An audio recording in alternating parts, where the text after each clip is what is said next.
So I just took the shittiest thumbnail for this here video. So more than likely what I'm gonna do afterwards is I'm gonna like how do I want to do this? Here we go. Nope. I'm still deciding. Tonight we are talking about movie collecting, and last time I did it on the Anchor Bay years, and a lot of people were very disappointed that they never got into that. So wow, we're going to be all like motion sickness here. So tonight we are talking about MGM. Over the years, MGM, hey Tell Me Films, how's it going? Have given us a lot of really good movies that they brought out. I hate having the light there like that. My hair is so like thinnish so that if I go over there, my hair disappears. Anyway, so we're going like this. The way that I figure it, and that way you guys get to see the Russ Marr set in the background.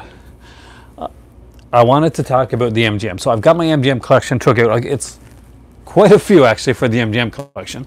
I've got like some horror, some sci-fi, a lot of different stuff. MGM put out a lot of really good stuff over the years.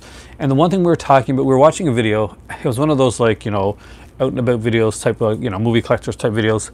And we were kind of disappointed because the guy that we were watching was actually was in like one of those like thrift store type pawn shop type places, and was like went straight to the Blu-ray section and was completely bypassing DVD altogether. And my better half looked at me and she was like, seriously? And so I'm like, yeah, there's some people that will just go for Blu-ray only now, and they'll you know, they'll never look into like to any other format. So where we collect like all the formats here, that's you know, Blu-ray, DVD, 4K, VHS, Laserdisc, you know, everything we can get our hands on. We're like, you know, it can be pretty daunting for people like to just, especially if you're just starting and like you're with movies nowadays, like the Scream Factories and all those and Shout Flicks, and they're going for like 25, 35 bucks to like just say, I've never seen this movie, I think I'm going to spend like $30, $35 on it. So a good way to find out if you're going to like that movie or not, before you like spend a lot of money on it, is that a lot of those movies are really expensive. Those MGM releases and stuff like that are now like, you know, you can find them in dollar stores, thrift shops, flea markets, that type of thing. And it's actually really cool. Even at your local Canadian Tire, you'll find like a lot. If you're in Canada, you find a lot of like releases like that. Like, and sometimes it'll be like $9.99 for like 4 movies. Like it'd be a 4-pack with four different releases on it. It'd be like $3.99 for a regular release. So what I got here and what I thought I'd talk about today. You guys are so quiet. Tommy's the only one who spoke so far, which I congratulate you on. Is I got out every one of my MGM releases. So I'm sure I've missed some, but I got a lot to go through. So I figured you can talk about some of your favorite releases from MGM and some of the movies that you've got on not on Blu-ray but on DVD, and that you've kept because either it's a movie or release that you really liked, or you just decided, you know, you didn't want to upgrade it yet, or you just didn't want to let go of it even though you upgraded it to another release, and that happens to me a lot. So let's start off with a actual classic film, and this one I was super stoked to pick up when I did, and it is and this actually literally is a classic film. It won 2 Oscars, and that is Sidney Poitier and Tony Curtis in The Defiant Ones. I know what you're thinking, a total ripoff of Black Mama, White Mama, but no, this is a really good film. Yeah, Sidney Poitier is a fantastic actor. As we all know from the many fantastic movies he did, like To Serve With Love, Heed the Night, and Tony Curtis, definitely no shabby actor himself, who's done a lot of amazing films. My favorite probably being, one of my favorites anyway, is was it Sweet Smell Success, I think it's called. Love that movie. Anyway, if you have never seen The Defiant Ones, please see it. Now, the only feature on this MGM release actually is the original theatrical trailer, but it's a good way to see the movie before you would dive in and buy like, I'm not sure if this one ever came on Criterion or something like that. This seems like a Criterion style release anyway. If it's not on Criterion, shame on Criterion for not having that one out there. Next up is The Sure Thing. Hey, Savannah. Thank you. I actually saw a couple of movies in theater tonight, so I'll talk about those in a little bit. Upgraded for you recently? Nice. See, that's the thing. And it's a good way to find them, Tommy. So just like go in and get the DVD release, or like, a lot of us, bought them back in the day. So this is John Cusack, Daphne Zuniga, who starred in a couple really cool like slasher films actually, including The Initiation and The Dorm of the Drip Blood. Oh, she didn't star in The Dorm of the Drip Blood. She had a very small role, but still. We had Vivian Lindros and Nicolette Sheridan. Now, Nicolette Sheridan is the sure thing on here, and if you're a fan of like shows like Desperate Housewives, the old series, or the show Dynasty, the new one that comes on television, that would be Alexis right there. That's you can tell by the legs. Nicolette Sheridan has those,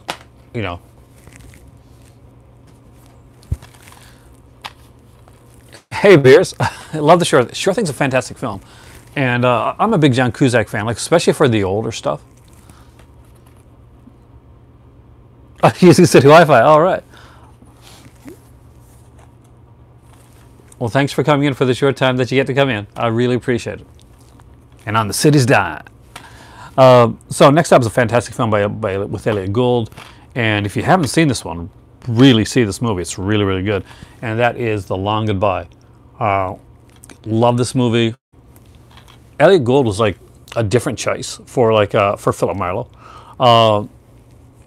I don't think anybody would have looked at Elliot Gould before this movie and would have said, I think he'd be a great Philip Marlowe. I don't think there's anybody to say that. I got my bubbly. Got my drink here. Hey, Brian. Gould is the man. He is the man. And this is a fantastic film. Oh, I got to tell you something, Brian. I have something coming. Hey, Tracy. Oh, I missed what you said there, so please rewrite it because I am so sorry. It goes by so fast on my screen. I have something coming, Brian, that you might be interested in hearing about. I'm going to unbox it here in late January. Next up is a film that I think everybody has seen, or hopefully, and does love, and that is Blue Velvet. I am a freak for this movie. I love this film. Let's see. Just trying to see something here. Talk about Blue Velvet for a second, guys.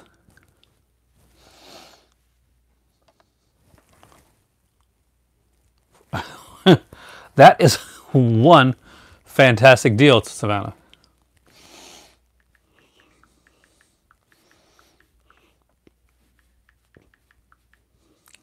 I love this film. Have I watched 1999? Is that the class 1999? If it is, I really did love that film.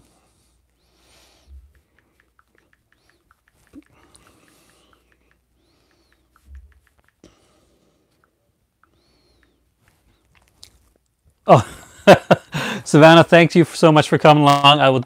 We'll talk to you soon, and it's always a pleasure to have you here. Have a good one. But yeah, this is a fantastic movie. David Lynch. It's actually a lot of features on this one, as opposed to the ones that they did. And what I really like about this, I'm a huge old school Siskel and Ebert fan, right? And there's actually a Siskel and Ebert, the original review, on the film.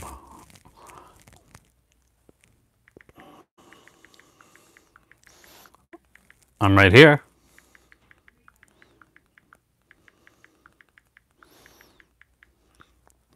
And Brian here does Just the Discs, which you all should be listening to. The last episode was amazing, by the way. And Pure Cinema, which I've got that one queued up to listen to tonight, the new one with him and Elric.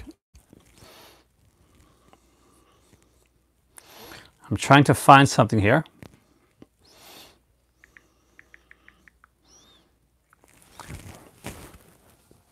But this, literally, this is, if you like Twin Peaks, this is where Twin Peaks came from. If you've ever seen Twin Peaks before, and you've never seen Blue Velvet, you definitely 100% should watch Blue Velvet. It is a great film.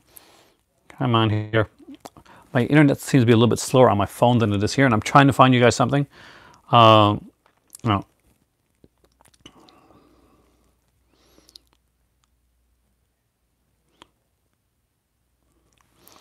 Oh, there we go. Because I have a few MGMs to show you guys.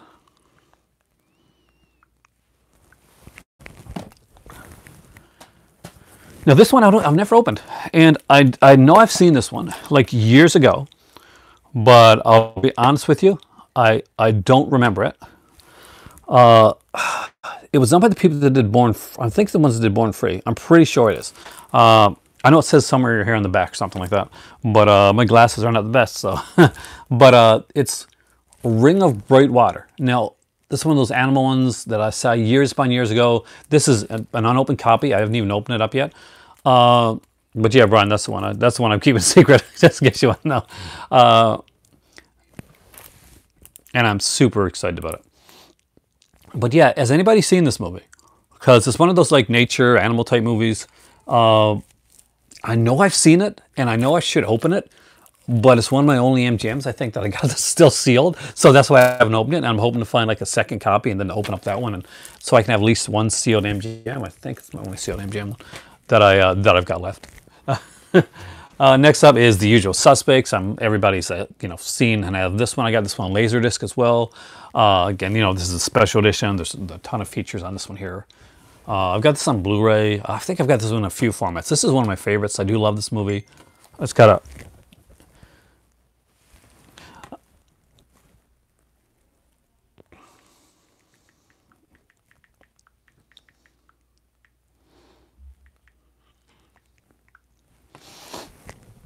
it's a fantastic film. We got a great cast too. We got like Gabriel Byrne here, Stephen Baldwin, Chaz Palminteri, Kevin Pollak, Kevin Spacey, Benicio del Toro, Giancarlo Esposito. Just a fantastic film. And here's one that I do have upgraded, but I've always, I was not going to get rid of my MGM release of this. It's kind of fun too. Ever see what? Now see, you said it twice, and every time you say it, I look down. I feel like I'm just missing. What was the film again? I'm so curious. Can somebody just say the name of the film, so that I can? Because I feel really bad, like missing out on it twice when somebody took the time to actually say it 2 times in a row. So I'm gonna wait until somebody says the name of the film before I go any farther. I've got a movie to show you guys, so somebody spit it out. We're Going to Eat You. I don't think I've seen that. Is it a comedy? I know. 1980. I don't think I have. I'd have to look at the box cover to see what's in it, but it doesn't ring familiar to me. I'm not a big, if it's a cannibal film. Oh, I like a lot of Hong Kong films. And it does sound familiar. I think I've seen like trailers or something of it recently, but I don't think I've seen the film. It's amazing. Then I will definitely look into it, because there's a lot of films that I love it when somebody like recommends a film for me that I haven't seen, because I love discovering new things. And there's a lot of movies that I have not seen, to be completely honest with you. This one here I have seen many times, and that is The Party with Peter Sellers. I've talked about this one before. It's a fantastic role for Peter Sellers. He does a great job. He improvises almost the entire part of the film, and he's just amazing in this film. Now, there are certain aspects of this film that may be more politically incorrect now, but it is just great and just fantastic. So if you've never upgraded this one, I think I got this one in Kino Lorber, I'm pretty sure. Put this one out on Blu-ray as well. Definitely one worth getting. Whether you just get the MGM release, you get the Kino Blu-ray release, you get the Kino DVD release, or not, too. It doesn't matter. Now here's another film that I really like. Even though I don't like, and I like the actors in it, though on a personal level, one of the actors bothers me now. And this is Bestseller. This is a really good movie. Brian Dennehy is amazing in this film. Brian Dennehy is amazing in everything he does. I'm a huge fan of Brian Dennehy. James Woods is his usual great intense self. Man, I wish Twitter didn't exist, because James Woods, man, you were so good. Why did you have to go like that? But this is a weird cover, though. This does not look like it's actually, yeah, I'll do this one. This is excellent. I want to get some of those like releases that you got. You did the Warner Archives one recently. And I just got some Warner Archives just before you actually did that video. I got them coming actually pretty soon.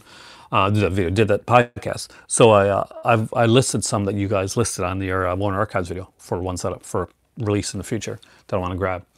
But look at this. Look how weird this looks. Look how Photoshoppy weird this is. This is not natural. Do you? I haven't yet actually, Brian. I don't have many Warner Archives, but it's coming up. I've got some Warner Archives coming, and I think there's about 9 of them all in all. And we just grabbed some DVD Warner Archives just for this time around, just to see how we find them. I got a couple Blu-rays as well, Warner Archives. But yeah, so I'm doing a Warner Archives exclusive one coming in the near future, and with the Arrow ones that I bought from the Arrow sale, they're on the way as well. There's going to be like 14 Arrows to look at too. So 9 Warner Archives coming up and 14 Arrows, so in the new year. Plus, what I just told you, Brian, that's coming in January. Super excited about it. But this is a great film, but look at that.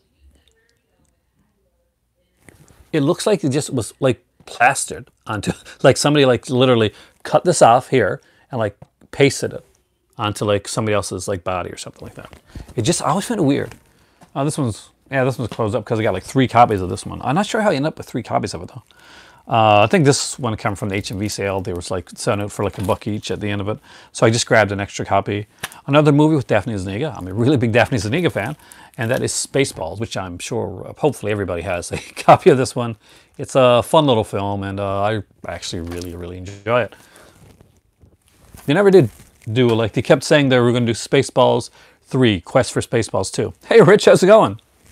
We are talking MGM and why people should still be collecting DVDs as well as Blu-rays. Hey Jace, man, how it goes? Happy New Year. Your top 2018 movies? Awesomeness. I actually did my top 19 of 2018. So that's kind of the twist that I did on that one. And next year, when it's 2019, I'll do my top 20 of 2019. So, Happy New Year, everybody. And I'm going to say that to all you guys now, because you know what I'm doing New Year's? I'm working. One of the earlier satire films, kind of fun. Fatal Instinct. I like Armand Asante. Sherilyn Finn's definitely, she's good in this. Sean Young, who was made for this type of stuff. What really surprised me is this actually has like an audio commentary on it. Deleted scenes with, writer-director's commentary and deleted scenes as well. I expected this to kind of have nothing, like may have a theatrical trailer. But yeah, it actually does have stuff. And this is one of the ones where you actually do get the... That's Sean Young right there, who was known, I guess, for going a little bit on the nutty side, especially after she tried to get the role for like Catwoman and in the Batman film, and a lot of different stuff happened there. Next up is Last House on the Left. As you guys know, I do have the Arrow edition of this one, which I strongly recommend if you do like this film, because it's a great edition. What's weird about this is this really doesn't represent the film that well when you think about it. When I saw this cover, I thought it was like either the remake or maybe an Elijah Dushku movie, because that's kind of the feel I got from this. But actually, it's a decent release of the film. A lot of features on here actually that were ported over to the Blu-ray release.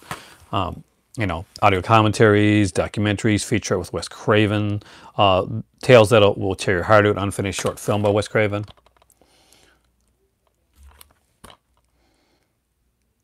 I haven't yet. I really got to. I got to dive into Last House on the Left. I got to be in the right mindset for that one. And I think what stopped me from diving into it like any sooner, like to really getting into it, is that my kids just recently moved out on their own in Halifax, and Last House on the Left, when especially when you got kids, that can be a bit of a rough watch sometimes. So I really had to be in the right mood to watch it. But with the commentary, I think it'll make it a lot easier. So I actually might watch it since I've seen it so many times, I might actually watch it with the commentary first, if it's good commentary. And I'm guessing the commentary is good if you just mentioned it. Then I'll go with the commentary first, and I'll watch it like in a less stressful way later. Now this one I showed in my last video, Blood Red Blues. If you haven't seen that one, I do recommend it. The first 4 minutes of it are like totally silent because I was having some issue with my sound, and I had no idea. Luckily, the guys on here were able to tell me that they couldn't hear me. And that is Once Bitten and Vampire's Kiss. Once Bitten is an okay film, not something you're going to write home about ever, I don't think. Not a great Jim Carrey film. It's a little fun film. It's a fun watch. But Vampire's Kiss, I actually really do like that, and I think it's like kind of the genesis of like the Nick Cage style of acting that he would go on to do in films like now. Like I just recently got to see Nick Cage doing an amazing job in Spider-Man Into the Spider-Verse, which I will talk about a little bit later. I really, really love that film, by the way. Okay, this is a gorgeous piece of cinema. Now there are 3 of these. Like there's 2 legit, and there's like a third one, which is kind of a follow-up. But the first 2 are kind of like I would consider the big. They call it a trilogy, but there's 2, and then there's the third one. That's in my opinion, anyway. And which one is this? I do not know. Hopefully this is the first one. I'm not sure, but since I don't want to butcher the name, there you go. That's the name. It's the Qatsi trilogy, pretty much. If you've ever seen the like Arrow did the first 2 of them, and I think Criterion did like a 3-pack of those. Next up is definitely a fun film, and I think this is a 2-disc edition too, right? Yeah, it is. That is Michael Moore's Bowling for Columbine. Now, it was a controversial film at the time. It definitely, Michael Moore some people will get angry with Moore, but I actually really did enjoy this film. I like documentaries. I really like documentaries a lot, and he definitely plays a little loose with what he does in them. But we usually end up like agreeing on a lot of things, especially when it comes to this type of stuff.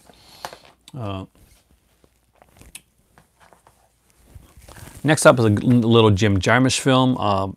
He's a guy that you like him or you don't like him. I do like Jim Jarmusch, so I pretty much haven't seen one that I really haven't liked, or if I have, I blocked it in my memory. And that is this one here called Coffee and Cigarettes. It's got the usual like big cast for Jim Jarmusch films. We got like Roberto Benigni, who's in like a lot of his films. Stephen Wright, of course. You get like Steve Buscemi, Iggy Pop, Tom Waits. Jack White's in this. Alfred Molina, Steve Coogan. Bill Murray is in this. So yeah, there's like, a ton. And of course, not all of them have like huge roles.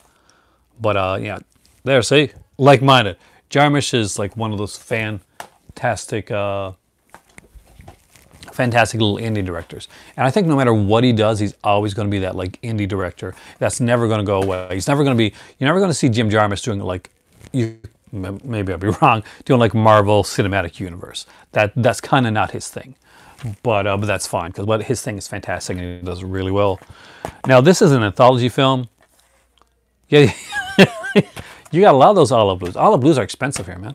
I got a few of them. Like olive blues, I got, I think, yeah, pretty much are from the HMV sale on the last day. And I picked anything. I didn't even matter if I knew what it was. It was $1. So if I saw an olive or one of those, I just grabbed it. I just grabbed all of them. After Midnight. This is a really fun little one. It's an anthology film. Scream Factory puts that, right? I'm pretty sure they did. I got to grab Scream Factory's edition of this one. This has, oh God, what's her name? The girl from CSI, Marg Helgenberger, something like that. Helgenberger. She's in this one here as well. And yeah, that's her in the back, right? I think that's her there. And basically the setup is this, there's this professor, and his professor, was it like Fear or something like that? I don't have the New Invasion of the Body Snatchers. I'm so far behind on a lot of discs. But my biggest one is obviously on its way. Well, not on its way yet, because he had a couple things to do. So guys, in late January, I cannot say what it is, but I'll be doing one of what I consider one of my biggest unboxings. And one that I'm really looking forward to doing. Next up is in the Soul Cinema Collection. Hey Andy, how's it going? Right after midnight? I need to get that on Scream Factory. There's so many. How do you get so much stuff, man? I'm like, every time I go on just to this, I'm like, Brian, I need your like ability to buy these films. So this one here is Cooley High. That's Lawrence Hilton Jacobs there from, of course, from Welcome Back, Kotter. Glenn Turman is in this one, who also, he did a few of them. He's a really good actor. I guess a lot of people know him from JD's Revenge now, the Arrow Video one, which is a fantastic film. If you've never seen JD's Revenge, I do recommend it. You get a lot of screeners. That's pretty cool, though. This is the amount of screeners that I get. Though back in the day on the VHS, like I would like frequent a lot of these like video stores, and I would have there's 2 video stores actually that I'd go to where they'd get screeners and they'd give them to me and they'd say, you can have the screener, just tell us if it's something we should order or not, because I was a big movie geek. Hey Reality, how's it going? We are talking MGM, and Cooley High actually is a really good release. So if you've never checked this one out, definitely check it out. The only disappointing about buying one of these in the wild, like when you're hoping, like this one was supposed to have a 4-page collectible booklet. The ones, I think they have watermarks on the DVD ones and Blu-rays. Brian will know that more than I will. But in the old days, what would happen on the VHS ones, there'd be like a copyright thing would like scroll across the screen a few times throughout the film.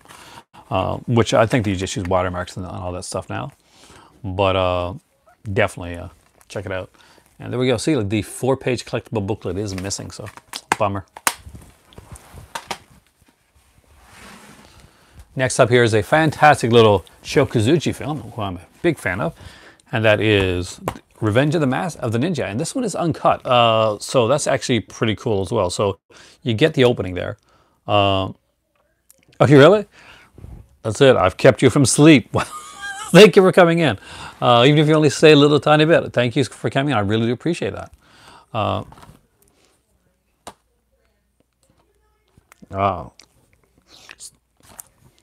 But yeah, Revenge of the Ninja. Brian gets this primo quality like screeners, which rocks actually. The only thing I would be bummed out like screener wise if somebody like sent me like a digital code or something like that and said, "Oh, here's it. Enjoy it like this." I'm like, no, I need a physical copy. There's a guy that I knew actually that used to do movie reviews for like the radio, and after he quit, like he was selling off his screener movies for like really cheap. And let's see. So this one here basically was a screener copy really, but it didn't have any like logos or marks or anything on it. It was just a neat way that they did it. Anyway, so Revenge of the Ninja, fantastic film. Sho Kosugi's son is in this. You want to see what happens to him? Next up is Edge of Sanity. This is another one that Scream Factory put out. Scream Factory had a deal with MGM when they first started, so you notice that if you look at a lot of the early Scream Factory stuff, a lot of it is MGM release stuff. You could pretty much guess a lot of the Scream Factory early releases for the first year or two by looking at the old MGM releases and say, yeah, this is put up by MGM. It's a horror film.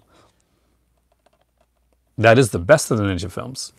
Now the cheesiest is still The Domination. And I got to say it, right? Only a ninja can kill a ninja. But definitely want to check out. Edge of Sandy is a kind of a Jekyll and Hyde story with Anthony Perkins. Jekyll and Hyde mixed with cocaine. I'm not joking.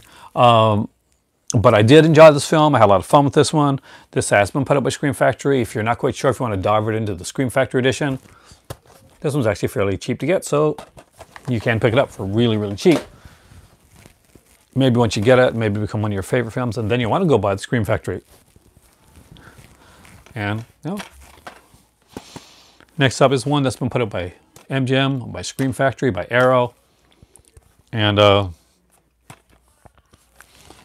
this is The Howling 2, Your Sister's a Werewolf. Now this one stars Reb Brown and Christopher Lee's in this one as well. But of course, most people are going to remember this movie for one thing and one thing only. That's Sybil Danning and the ending of the film. There's a sequence that begins at around, I guess, early on, not quite midway in the film, where Sybil Danning has this like this werewolf kind of like sex scene, and she rips open her shirt, And Sybil Danning is very well known for being a very attractive endowed woman. And at the end of the film, they play like kind of a music video where I kid you not, they show her like her bearing her breasts, I guess around 13, 14 times. Oh yeah, Sybil Danning's on that Google Doc. That's reality. Yeah, the Scream Factory does have a Howling 2 on Blu-ray. I've actually got it. Now there's also an Arrow video one as well. But I got the Scream Factory edition. Actually, it's a pretty cool edition, to be honest with you. And even this one here is fun. This had no like features on it, but this actually was sent to me, and I was super stoked to get it because I'm a huge fan of Sybil Danning. And in case you don't, if anybody here doesn't know who Sybil Danning is, that is her right there. And some of you, like younger folks, will know her as the as she got older and she played the nurse in the Rob Zombie's Halloween, the first one. She gets she's the bitchy nurse and she meets her end. Next up is one that I got this one right now. Yes, I do. I got this one because this one was gifted to me, the Blu-ray edition of it from Blue Underground, and that is Raw Meat, or Deathline, as some people call it. And again, we got great cast. You know, Christopher Lee, Scatman Crothers is in this one. Donald Pleasance is in this film. So again, another cool little horror film. If you don't want to, who was hotter in their prime, Sybil Danning or Ursula Andress? That is a hard question. Who do you think is hotter in their prime?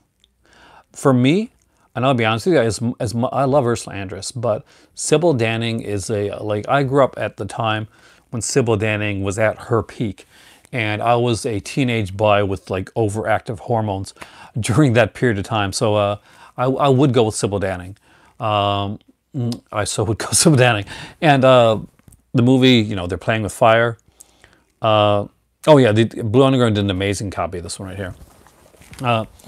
They're playing with fires. If you want to really see Sybil Danning, see her well, go watch They're Playing with Fire. Oh, here's one I don't have open. I gotta open this now. I love these films. You know, judge me all you want, but I actually do like these. And this is a 3-pack. It's got for the win right on.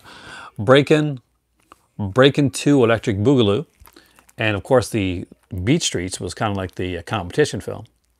And you know what? Out of all these movies here, Beat Streets is the one whose theme song I actually honestly remember. So in my head right now, and I'm definitely not singing it out loud, but I remember the theme song to Beat Streets. I do like these films. So like 2 of these are Golden Globus films. The first 2, she's in it, right? Like, you know, Shabba-Doo, of course, is in these, but Lucinda Dickey is in both of these films, and of course, Beat Street. I thought Beat Street was like a little bit more of the higher quality one. I have to rewatch them though. Do I like Body Rock? Yes, I do.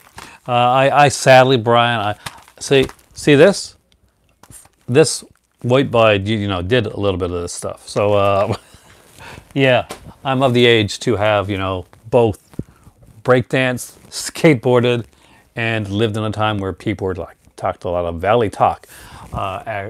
Actually, so yeah. I really watched 2 weeks ago, Culture. It's a fun film. It really is. Now, speaking of really good movies, and this is a really good movie. I don't think I got the remake. I do have to get the remake to this one because I did like the remake as well. And that is A Kiss Before Dying with Robert Wagner. Robert Wagner plays like you know a charming killer in this film here, and I really love this cover. It's very kind of like a film noirish style cover, one that I really do enjoy. If you've never seen this movie, I do recommend it. Wagner is charming in this. Of course, it was Matt Dillon in the remake of the film. But definitely one to check out if you've never checked out this movie. And just like how beautiful the covers are on these here. Some of these MGM covers are actually utterly gorgeous. Even this next one right here. This is MGM. Yeah, it is MGM. I remember seeing this one and its sequel actually. They're both on VHS many times. Now, honestly, the reason is because I was a teen boy. Favorite Sybil Danning movie and Ursula Andress movie. I'm not sure what my favorite Ursula Andress movie is. My favorite Sybil Danning movie is They're Playing with Fire. It is a mystery slasher kind of sexploitation type of film where she plays a teacher that seduces one of her students and tries to get him to help her I think the helper kill someone, or husband or something like that. And there's murder and there's like a twist and all that type of stuff. Definitely check it out. It's if you want to see Sybil Danning, they're playing with fire. If you want to see Joan Collins, homework. I spent a lot. So Zapped. Zapped was a fun little film. Basically, it's super cheesy. It's definitely a product of the 80s. I don't think it's something that you'd see coming about now. Scott Baio and Willie Ames, they were like a team that did a bunch of movies together. Of course, they did the series Charles in Charge as well. See, perfect. Do you have the keynote of that one? But Zapped is fun.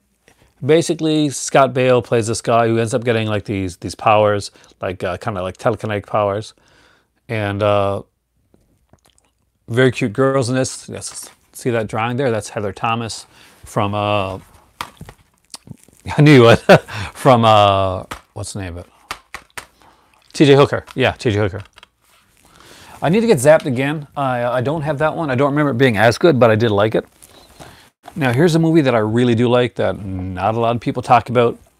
Is that available on Blu-ray? I don't know. Brian, is that available on Blu-ray? You might know this. I was just really excited. That's not why I'm not surprised it's all up. Hey, Scalder, welcome, dude. We are talking MGM, and I got a lot to get through. So, so this next one here is one that I do love, and that is Bad Influence with Rob Lowe and James Spader. Back in the day, I watched this one over and over again. It just caught me. Sadly, not a lot of features on this one here, but I really did love this film. Exploring my darker side as a teenager. Now, here's one that is coming out on Blu-ray. Is it out yet? It probably is out by now. I remember that they announced it. You need Bad Influence. Shout Select. I'm not sure. Did they put it out or you just want it on Shout Select? Because I would love to see Bad Influence on Shout Select. That will be amazing. This one did come out though. I championed this one on my channel, Shredder, which is this cheesy, like slasher snowboarder film starring Aladdin from the the voice of Aladdin from the from the cartoon Disney cartoon movie Aladdin. Yeah, he's the guy in this one. So again, super fun little film, like cheesy as all heck. But I used to keep talking about this. Oh, they put it out. Then damn, I do need that one. And all of a sudden, like I was literally doing a video on here when they announced that this was coming out, and a couple of people, a couple of you guys actually said, it's out there. So yeah, because the features were on it, and at the time, Jeepers Creepers 2, I got it. I'll probably never watch it ever again, but hey, James, how's it going, huh? We're doing MGM and DVD collecting and super exciting stuff. Now, this one here I grabbed because I had I've got the Shout Factory Blu-ray set of this, and there was like this DVD set that came out. Thanks a lot. Who's put Shredder out on Blue? Guys, you know who put Shredder on Blue? It was more recently. I'm not that they announced Shredder was coming out on Blu-ray. It was actually I'm kind of curious. Was it Scorpion or something like that?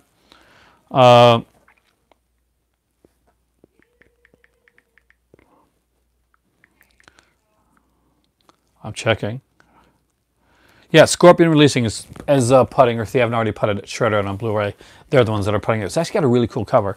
So yeah, the Amityville one that I needed because the movies are all there, but they didn't have the rights for this here, like bonus disc that came with the original MGM Amityville set. So it's Amityville Confidential, and it has like a couple things on it, like documentaries. Amityville, the Haunting History Channel documentary, and Amityville Horror Hoax. I'd lean towards hoax. And On Location, the Amityville Horror 2005. Just a bonus disc, but definitely a couple cool documentaries on it. Wanted to grab that, and glad that I was able to find it. Next up is one of my favorite comedies, which is on Kino, and I do have to upgrade because I really do like this because I'm a huge blaxploitation fan, and this movie is hilarious and does blaxploitation really well. And that is I'm Gonna Get You, Sucker. So if you have not seen this movie, it is really, really freaking good. It has a lot of the people from the old school blaxploitation films in there, like Fred Williamson, Isaac Hayes in this one. There's a bunch of the guys in here. It's super cool. Basically, This guy, OGs. And if you don't know what OG is, I'm not going to tell you. Go watch the movie. It's really, really fun.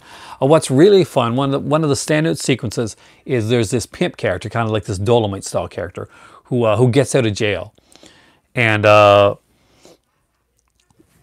basically when he gets out of jail, let's just say it's kind of it's 101 films, did it? On Blue. 101 Films got a sale going on right now, by the way, guys. I'm not sure if you're aware, but I've seen it posted online that they're doing a sale right now. This next movie took a lot of guts to do, and they took a movie that was a classic and they remade it in the 80s, and I actually like it.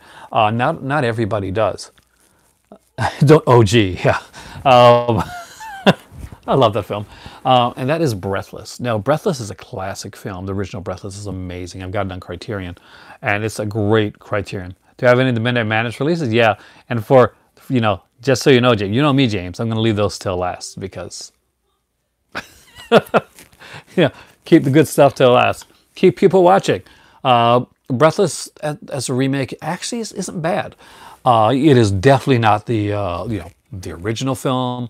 But I do think that Richard Gere does a good job in the role, and I like his comic book guy character that he does within that film. Again, not for everybody, but I really did like it. Next up is one that I saw in theater originally, and that is Roadhouse with the late great Patrick Swayze. Again, another incredible film. If you've never seen Roadhouse, there actually is a sequel to Roadhouse where I think is his son. And it's played by Jonathan Shea. And Jonathan Shea at the time was like doing a bunch of kind of like sequels, remakes type of things. He did like 8mm 2, and he did like Prom Night, the remake of that one. He did that one as well. He was a killer in that. And of course, he's like Sliver. Oh, Sliver's another one that I really want, actually. I remember the book Sliver. I really love the book. I was a little disappointed with the film. They didn't put more of the book into it, but I actually really did like Sliver. Sequel's all right. And so Jonathan Shea also is like, what's his name? He's Jonah Hex, yeah, in Legends of Tomorrow. Let's have a Patrick Swayze Christmas. Somebody knows their MST3K. Andy and James, I know you both do. And this is a pretty cool one. I got this one upgraded since then, but I'm pretty sure, yeah, this one is a Kevin Smith, Scott Mosier commentary, like a fan commentary. And I love fan commentaries. So obviously there is a movie with this same name. It's got 2 films in it, doesn't it? Yeah, and that is Fellini's Roma. Now, I don't have a lot of Federico Fellini, but I did like this. And, of course, I've got a couple Criterions of his. But if you've never seen Roma, it's a great film. This is not the same Roma as the Cuarón one that came out recently on Netflix, by the way, in case you're wondering. I actually have another film in here, so just watch this. So this is Fellini's Roma right here. Yep. And because I didn't have anywhere else to put it, somebody gave me like a DVD, like a Region 2 DVD of Rebecca, which I got already. But I do like the film Rebecca, so my extra copy of Rebecca goes in there. I got to get like a blank case for it. Next up is another one that was put out, and this one was put by Arrow Video. They did a really good release of this one. Now, if you've never seen the movie, maybe this is a good way to get it first, because this one does have like it's a featurette. It's got a commentary on it. So this is the original Rollerball with James Caan. It's not the remake, with Shane McMahon in it. No, this is the first original one. You can tell I'm a wrestling fan because I know the remake has Shane McMahon in it. But yeah, it's a fun little film. I did like this. I like James Caan anyway. I pretty much watch anything he's in. I remember Las Vegas, that show, the 3 seasons that he was in were amazing. Next up is a movie that I have many different copies of, and I still have to get the new Criterion. I've got the old Criterion edition of it. This was the DVD collector's edition that I got of it, and it's actually pretty good. So it's Silence of the Lambs. It's a 2-disc set. This is when they're like putting out some really kicking it forward with the stuff. We're talking about like bunches of documentaries on here, 22 deleted scenes, just incredible stuff. So yeah, definitely one that I recommend. Now this is one that I do have to upgrade as well. And that is The Little Girl Who Lives Down the Lane. Now I remember seeing this one in VHS back in the day, and something about it did scare me. Jodie Foster, very young Jodie Foster in this one, and she does this role so well. But Martin Sheen was super creepy in this film in a very different way. But it had this kind of air of unease about it. I guess I saw this when I was young as well. Definitely much, kind of like probably was Jodie Foster's age around when I saw this film. Yeah, it was kind of stuck with me. Speaking of movies from my youth, this is a great teen film. And this one came out in '86. I'm not going to tell you what it was at the time, but I was a teenager. And that is River's Edge. So if you've never seen River's Edge, it is a fantastic film. Really, it has flown under the radar for a lot of people. If anybody here is like, if you like drama films, or if you're younger, you just like good acting, I just like the cast on this film here. So we got like Keanu Reeves in this one, Crispin Glover, Joshua Miller, Daniel Roebuck, who's he's gone on and done like a lot of different stuff. Yeah, and a fantastic film. I do agree.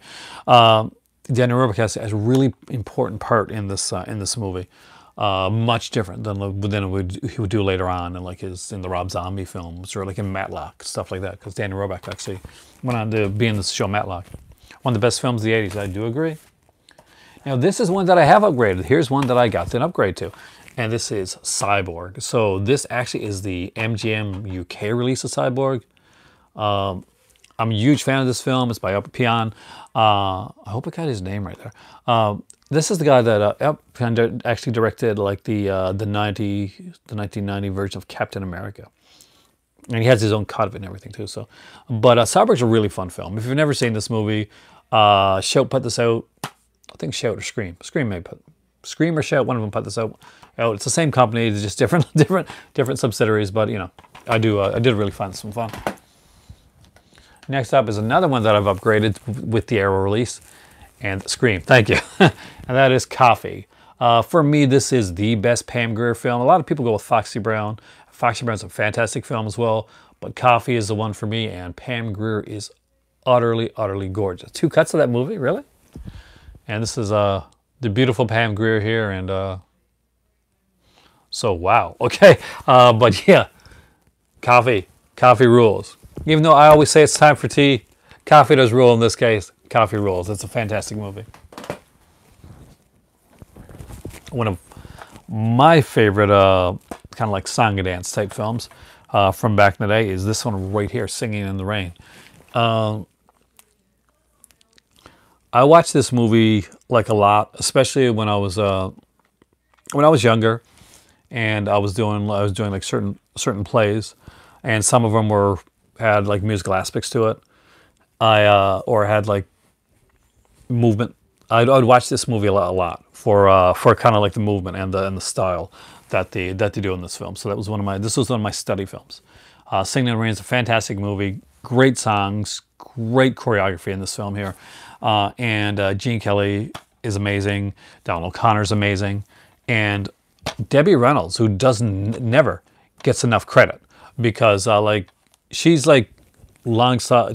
dancing right alongside Gene Kelly and Donald O'Connor, 2 of the great dance performers of all time, and she definitely does more than keep up in that film. So I definitely have to put that one high on the list.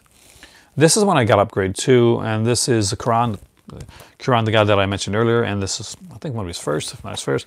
That's Y Tu Mamá También. If you've never seen this one, again, great little film. Clockwork Orange. Yeah, I can get that. Has Clockwork Orange ruined Singing in the Rain for you, James? I like this film. I thought this was a fantastic film. But not everybody's into the foreign releases, so I'll go on. Next up is one I watched a lot when I was a kid. I was a really big fan of the book, and I was a really big fan of this author, actually. And seeing like it made into a movie was really surprising for me. So I read like a lot of James Irving stuff. James Irving, is it James Irving, right? John Irving, blah, blah, blah, blah, blah, what is that? And I read every one of his things back in the day too. So there it is, The Hotel New Hampshire. Great movie. We got like Rob Lowe here, Jodie Foster, Natasha Kinski, Beau Bridges. It's just a really cool film. They have this hotel, the Hotel New Hampshire. It's strange and weird and eclectic and different. and definitely has some odd aspects in it. Rob Lowe and Jodie Foster are brother and sister in the film, and they have a what some would call an unnatural attraction to one another, which actually plays in kind of a comical way and a tragic way at the same time. I really like this film, so if you've never seen it, definitely one to check out. Next up is another 80s film that I was a real big fan of, and probably because I was a real big fan of the girls in this one here. And this has Michelle Johnson and Demi Moore. Do you know what it is? Michelle Johnson and Demi Moore. It also has Michael Caine, and and that is Blame It on Rio. So again, I got to upgrade this one as well. As you can see, I grabbed like this, and this was like in one of those like stores, someone like kind of an outlet type store that I grabbed this one actually. So Blame It on Rio again. Love this movie. Now I have around 2 or 3 copies of this one. I don't have it upgraded to the Blu-ray yet, but I got to, because this is my better half's one of her favorite films of all time, and show you the different type of stuff that she likes actually. We're actually thinking of doing a video together soon, so you will be seeing my better half in a video in the near future. Hopefully, she actually wants to do something. We're just trying to decide what we want it to be, and that is Absolute Beginners. So if you've never seen Absolute Beginners, I really like this film. My better half is a huge fan. This is one of her favorites actually. David Bowie, rest in peace, the genius that was David Bowie. She was living in New York at the time. She was living in this like in this high rise, and she was on the elevator, and David Bowie and Iman walked in the elevator where she was at. I don't have the Twilight Time Blue. Actually, I should get it because that's her favorite film, right? It's one of her favorite films. And Hind is not somebody that I ever will say is at a loss for words. No, Twilight Time is the only one so far that I know that has a blue. Unless they're going to put one out by Indicator. I can see Indicator doing one because they do a lot of Twilight Time stuff. And Hind froze. She couldn't speak. Here was her idol, David Bowie, and his wife, girlfriend at the time, Iman, like standing next to her in the elevator. And for once in her life, she was at a loss for words. But so she got to kind of meet her idol. Another favorite of hers that we don't have opened up because we want to grab the Criterion edition of it, and that is It's a Mad, Mad, Mad, Mad World.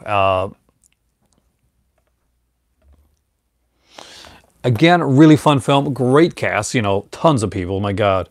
I couldn't even go through them. No, Terry Thomas is in this one, Jonathan Winters, Dick Shawn, Mickey Rooney, Ethel Merman, Buddy Hackett, Sid Caesar. I'm a big Terry Thomas fan. There is a sequence of, I think it's Vault of Horror, right, that he's in. A place for everything and everything in its place. That he's fantastic in that. And that's what I always remember him from. Like, he's done so many films, and been in so many shows and stuff like that. But Terry Thomas, I always remember from from the Vault of Horror episode. Next up is one that I do have on Scream Factory Blu-ray, and that is the Robert Englund, The Phantom of the Opera. Of course, this was originally planned as 2 films. There was going to be a follow-up called The Phantom of New York. That never happened, unfortunately. I really do like this. I'm a really big fan of Jill Schoelen. She's one of those kind of those more unknown scream queens that's out there. Like, a lot of her stuff's coming in now, like Popcorn and Scream for Help and stuff like that. And of course, Cutting Class, which is a fun little film, but it did not need 5 covers. But this is a really cool film. She did a great job in this one here. And I like to see more stuff like that. I do like that kind of gothic style that they do there. And I think a good one, if you got the Scream Factory edition, I don't have Scream Factory edition of it, but I think they put out I, Madman as well. And I, Madman and Phantom of the Opera is kind of a good double feature. Next up, I love the cover of this one because it's one of those lenticular covers. I'm a big, I love the gimmick covers. You guys know that. That is Leviathan. I have upgraded this one as well.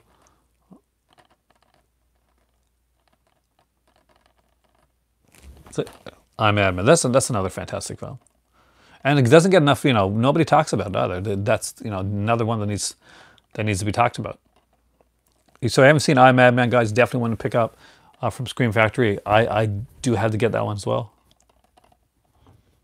So Leviathan, fun little film put up by, was it really? Oh, Cosmodus. So, yeah. I don't know anybody that actually bought the 5 covers. I know people bought like a cover.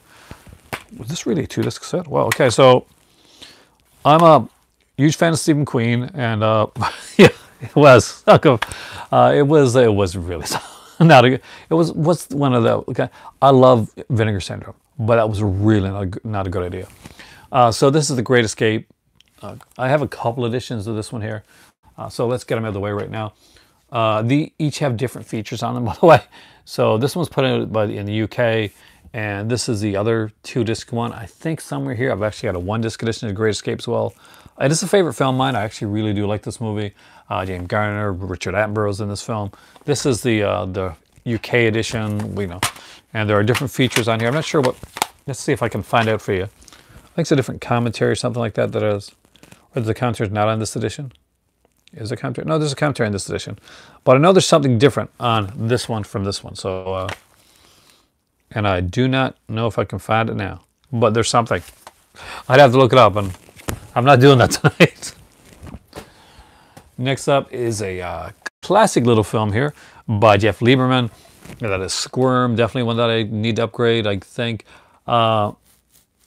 Cherry 2000. I don't have that one. That's a good one, though. It's a really good one.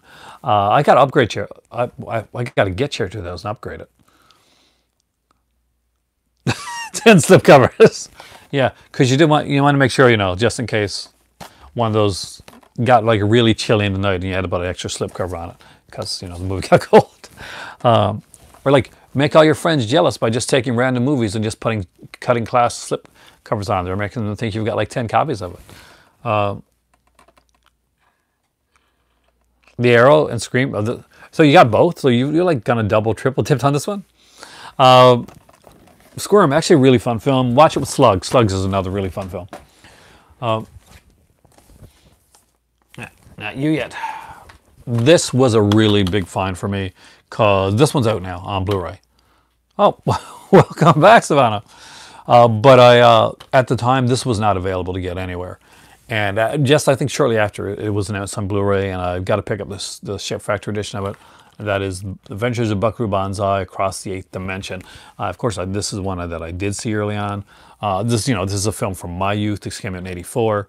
What was it? A Switch? It's a Switch, isn't it? I bet you it's a Switch. Everybody about Switch this year. I love the Switch. I got them all. The Adventures of Buckaroo Banzai. Great weird movie. Hard movie to promote. But look at the cast, man. Like we got Peter Weller, John Lithgow, Ellen Barkin, Christopher Lloyd, Jeff Goldblum. This is the most like weirdest cover, but I guess kind of makes sense for like a really weird film. They really like to show off Ellen Barkin's legs, which she's actually very well known for. So that was the thing as well. Next up is Dead Cert. I got to rewatch this one. It's been a long time since I've seen this one. It's by Dan Addison. He did the music on this one. Based on like a novel by Dick Francis, of course, the mystery author. So this is Dead Cert.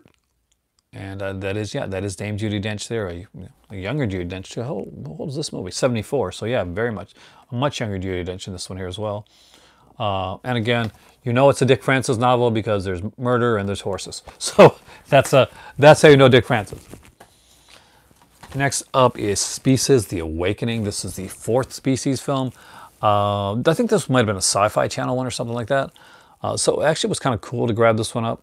This is the unrated edition, so nudity, which you kind of want in one of these films. Next up is another one that I got to upgrade. I do, and that is The First Power. I actually was looking at buying this one and didn't even realize that I owned it. I had forgotten that I owned it because I really wanted to watch it. But I said, oh wait, I got the DVD. I can watch it now and upgrade it down the road because it was like kind of expensive at the time.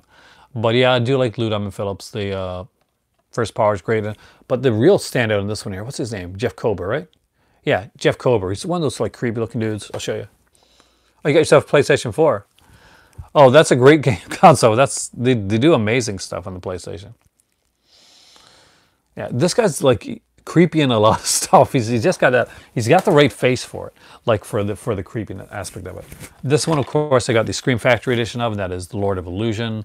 This is the original unrated director's cut. This is the one that I had for years before the Scream Factory edition came out. And again, fantastic one. I'm not sure if I still have the booklet. Yeah, I do actually. So a reason to keep some of these things is some of these have their own like booklets in here. as well, and it's always cool like to find these with the booklets included. 2 R-rated games. You know, I never look at game ratings to see the things. I know like games are rated too, but I never notice. But I'm sure you got good games. This was another one that was like a super ball of fire with Gary Cooper and Barbara Stanwyck. I'm a huge Barbara Stanwyck fan. You know, she was definitely in the end of the day. Look at Barbara; she is gorgeous.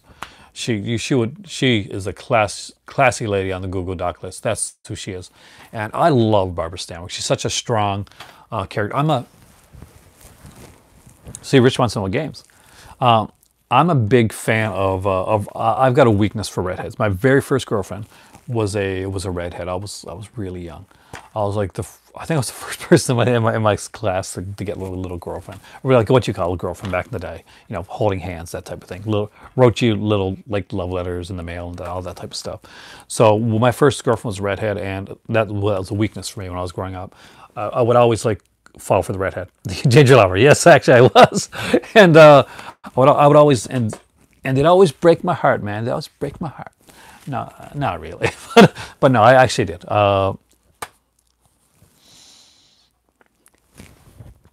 Fantastic one. If you don't have this and you ever see this one in store, totally awesome 80s double feature. This is really good.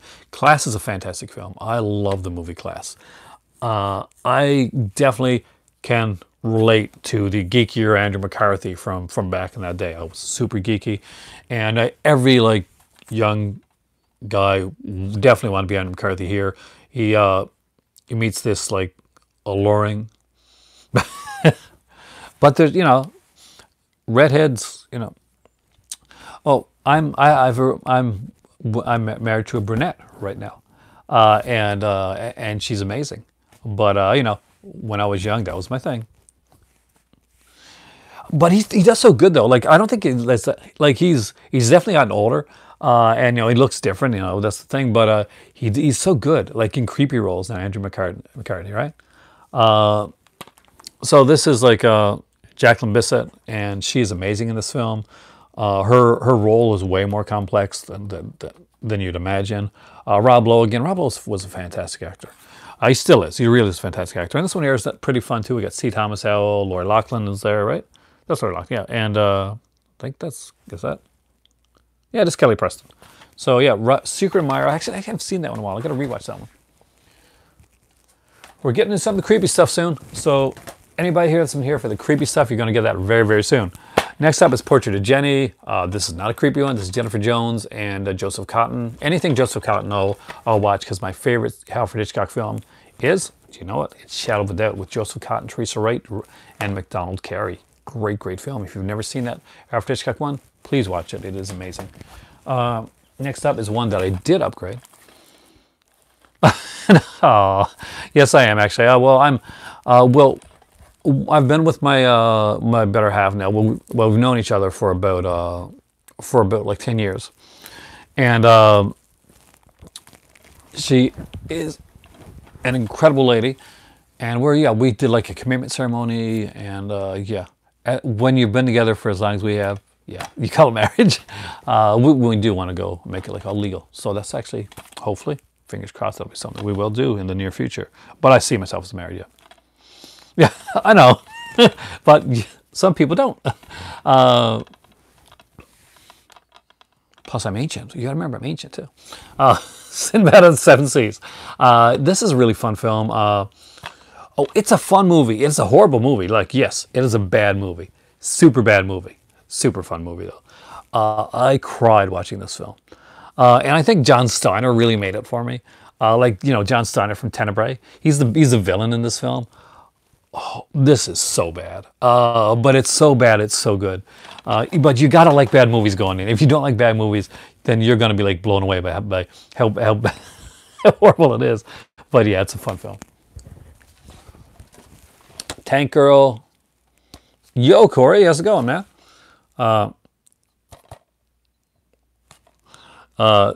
Again, avant-garde cinema, perfectly named for that. Tank Girl, of course, is the this is the film, the comic book. Ice-T is kind of a kangaroo character. But I did like Tank Girl. I thought it could have been better, but I did enjoy it. And there, get it out of the way. My third copy. We're talking about. Oh, actually, we're talking about MGM films. But I showed Sinbad, which is a pretty good bad movie. The Great Escape. As you can see, I've got 3 copies of this film. Next up is Delta Force 2. Fun little film. I've got Delta Force on Blu-ray. I've got this like 5-pack. One of your dad's favorite movies? The Great Escape, I'm guessing, right? Not Delta Force 2. Both are The Great Escape. Yeah, I figured as much. But yeah, like my dad introduced me to The Great Escape. So that's how I came to really like that one. Yeah, fun little film with Chuck Norris. Got the original on Blu-ray. About this like 5-pack Blu-ray of like MGM, like Chuck Norris releases. I should have brought that over here actually, but I didn't. Actually, I haven't seen Tank Girl in a long time, Scalder, so I'm really not quite sure if it would have aged well. But I like Lori Petty, so that's kind of a thing. Now, Bud Abbott and Lou Costello in The Noose Hangs High. I'll be honest with you, don't really remember a lot about this movie. I like Bud Abbott and Lou Costello, but I do not remember this movie that well. Next up is... I see it was kind of like a kangaroo type, like hybrid character. It's from the comic book, right? Like Tank Girl is a comic book, and he's like this kind of like kangaroo-ish, like half kangaroo, half man type character. It's been a while since I've seen it, but I kind of remember the comic book, and if they went by the comic book, it was kind of a kangaroo type character. And this is Valmont, and yeah, there's Colin Firth as, of course, Sebastian Valmont. We've seen like him play, you know, the Sebastian Valmont character, of course, in well, Dangerous Liaisons, in the book, you know, that the character comes from. And of course, there was Cruel Intentions, and they did like 3 of those. But of course, Valmont's in the first one, and of course, in the second one, because it's a prequel. It's meant to be a TV series. So we're getting into the creepy stuff now. So a favorite of mine is David Cronenberg's The Brood.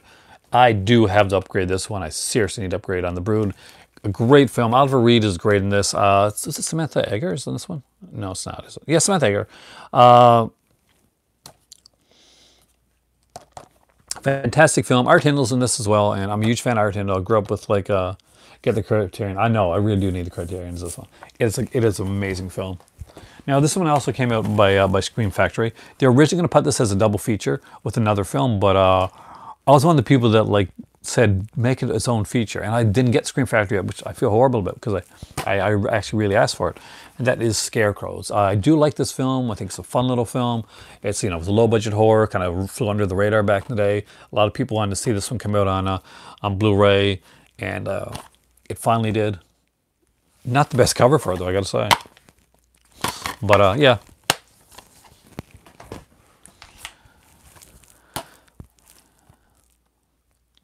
Bank Robbers? See, I need to see that one again. And that is, now we got Manhunter. Great little film. See, a lot of people, like, everybody loves Anthony Hopkins as, you know, as Hannibal Lecter. And of course, Mads Mikkelsen, like, really made the character his own now. With the series Hannibal, which if you've never seen that show, watch it. There's 3 seasons of amazingness in that show. But I really do like William Peterson in Manhunter. And I do like the job that is done here by, God, what's his name again? Brian Cox, I think. Brian Cox plays Hannibal Lecter in this film here. It's a very different like take on the Hannibal character. If you've never seen it, I do recommend it. Now, this movie was remade as a Red Dragon, you know, with Lecter in it, but with the Hopkins Lecter. But I really do, I prefer this version of it. Tom Noonan especially makes this one. He's super creepy in this film, and I'm a big Tom Noonan fan as well. I liked his episode of CSI's because his character kind of gets away, and we never see his character again. He's a magician, like killer. Return to the Living Dead. Of course, I have this with the Second Sight Steelbook edition. This one now with the More Brains documentary and all this stuff on it. Love this movie here, Return to the Living Dead. If you've never seen it, check it out, and make sure you get, if you can get the Second Sight edition, get it, because that's the original soundtrack, and even the Scream edition misses a couple of the soundtracks. Oh, do I collect? Yeah, I do. And I've got Scream Factory put out like the Return of the Living Dead 2, but there's a couple songs that are missing because there's rights issues. There's a second sight edition that came out as well in the UK that does have all the songs, like the whole soundtrack. Yeah, I do collect games as well. I have really quickly, I'll do it. PS4, Xbox One, Nintendo Switch, Wii U, GameCube, Super Nintendo, Nintendo 64, Retron, and PS2, and a couple others. I didn't order it yet. I gotta get it. I really love that. Love those. Yeah, I'm a huge game collector, and I just recently bought the Switch Pro controller. My one buy for Black Friday. Dead End. I haven't picked up the. It's your first console. It's a good one. Like it's got a really good install base. But great cast, Humphrey Bogart, Joel McCrea, Sylvia Sidney's in this. Of course, the Dead End Kids. It's the first film. Yeah,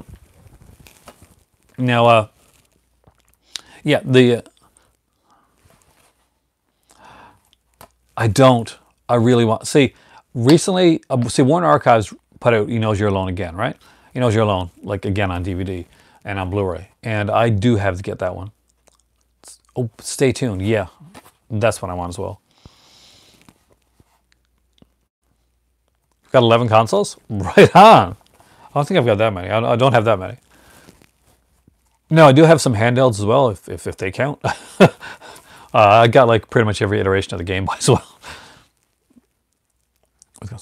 I'm not surprised that there's Steelbooks. You're a big Steelbook fan. Have you ever seen Movie Cave Dave's videos? He does a lot. He did a lot of Steelbooks, man. Curse 2, fun little films. Curse is actually a really good film.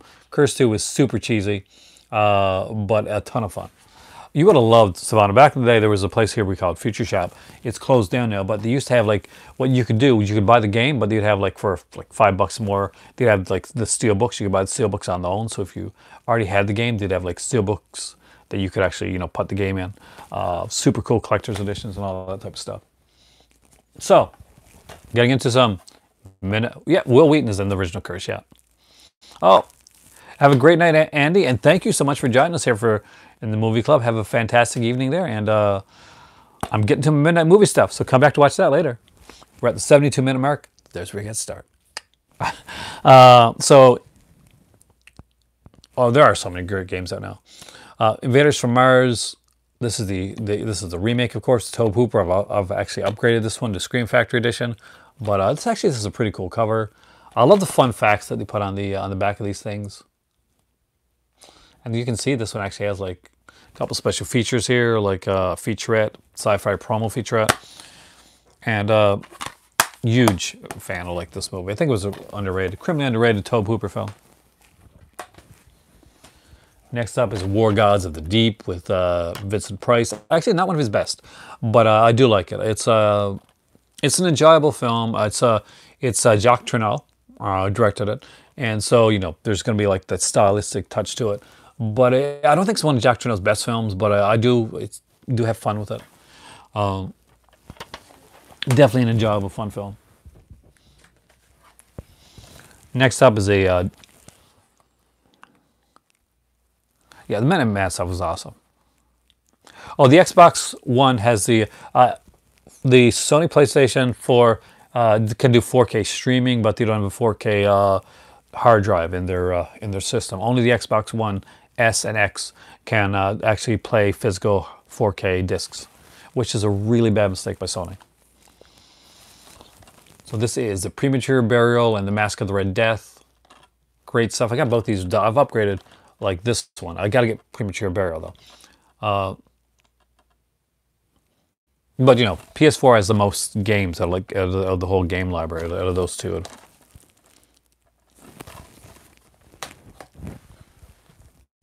Next up is a 4-pack. I love 4-packs, and we got The Land That Time Forgot, The People That Time Forgot. I love these two films.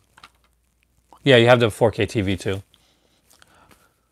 Panic in Year Zero and The Last Man on Earth. 4K TV is great though, I gotta say. And they're getting cheaper. They're getting like a lot cheaper, so I do recommend it. So again, a 4-pack of like sci-fis from Midnight Movies. Next up's another double feature, and that is Xbox One S, the one I got. The X is like the higher upgrade one that X does as well. The Attic and Crawl Space. Of course, I've upgraded Crawl Space. This is a favorite film of mine, Klaus Kinski. Definitely upgrade that one. There you go, the Attic and Crawl Space. I have never upgraded the Attic. I'm not sure if there is an upgrade to the Attic. Also, I got Deranged and Motel Hell. I love these. Aren't these awesome, these ones here? I love the fun facts on them. You just sub me? Oh, thank you. And Motel Hell, I got like, yeah, I got the Arrow. I think the Arrow of Motel Hell. Deranged, I need to grab the upgrade of that one as well. Also, when it comes to double features, I got Countess Dracula and Vampire Lovers. I think I've upgraded both of these on the Blu-ray. For Chainsaw Fight, actually, yeah.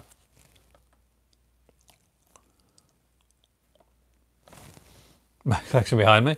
Yeah, I actually recently did like a video on like the Arrow ones, but I will do a video again. And I did some on the Scream Factory as well, but I'll go into them a little bit like deeper. There's a company that I'm going to highlight at the end of January, so I'm looking forward to doing that actually. So the monster that challenged the world. It's a fun one. I got to grab the upgrade of this one as well. I think Kino put this one out too.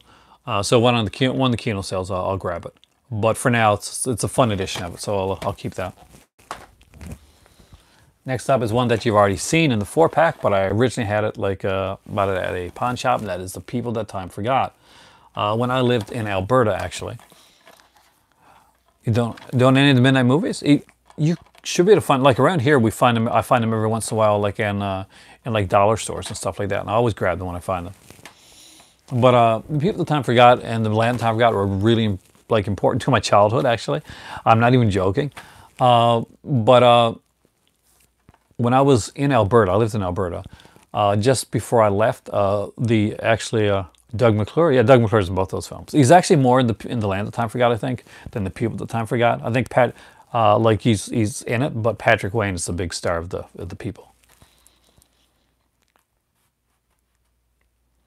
What's the Blu-ray star in the corner? The Only One Who Knows the Great Escape. There's a lot of good movies here that you look into these. Like, this is a cool one. This is like the later ones. I think Fox there's some Fox films that they ended up doing double features. That's like a Mystery Science Theater episode, really? I don't remember if I've seen that one. I know I must have seen it. I've seen them all. Devils of Darkness and Witchcraft. And this here, unlike, there's a lot of them where we're like kind of like flipper discs, but this one here actually has like 2 discs. So anytime I find the 2 discs Midnight Movies, I always grab those. They're the later Fox editions. Of course, I've got Beast Within upgraded, and of course, there's Bad People. Did that ever come out on anything? But Beast Within did. Philip Morris' best monster film, actually. Philip Morris actually made Howling 2 and Howling 3, and this is way better than both of those films. But no Silver Danning in that one, so you're missing out on there. All right, so this one is a MGM documentary, so I thought I'd put this one in as well, and this is MGM When the Lion Roars. Great documentary. I think Patrick Stewart is the narrates this one. So it's a 2-disc one.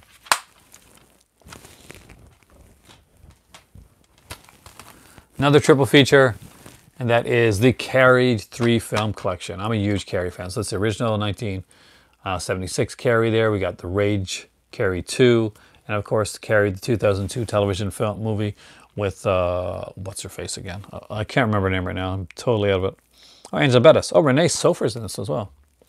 So I'm a huge fan of Carrie. Of course, I've upgraded Carrie. I've got the Scream Factory edition of Carrie as well. If I was going through London, I would definitely buy the other one. Big fan of the sci-fi Carrie.